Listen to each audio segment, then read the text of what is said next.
Syederalun, pelajar hari ini merupakan pemimpin di masa mendatang. Oleh karenanya, PII Aceh Timur hadir ke sekolah dan madrasah untuk menjaring peserta dalam kegiatan Leadership Basic Training yang akan dilangsungkan di Man 3 Aceh Timur pada tanggal 7 hingga tanggal 12 April mendatang.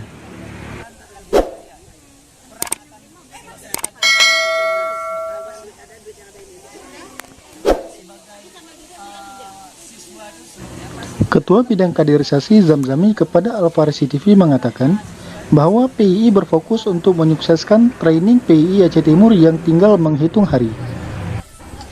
Dirinya bersama dengan panitia pelaksana kegiatan bersinergi bersama dalam melahirkan generasi pemimpin baru di Aceh Timur. Kemudian dia juga mengatakan PII merupakan organisasi pengkaderan. Dengan begitu, kita giat dan aktif dalam kegiatan-kegiatan yang produktif, inovatif, dan tentunya kreatif. Target kami dari PDPI Aceh Timur, sekolah-sekolah yang berpotensi itu ada di sekitaran Perlak dan sekitarnya seperti Rantau Perlak dan ID.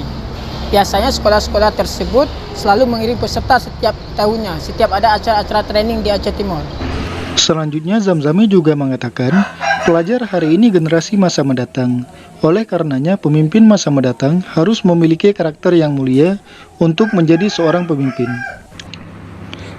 Dari Aceh Timur, Al-Farisi TV mengabarkan.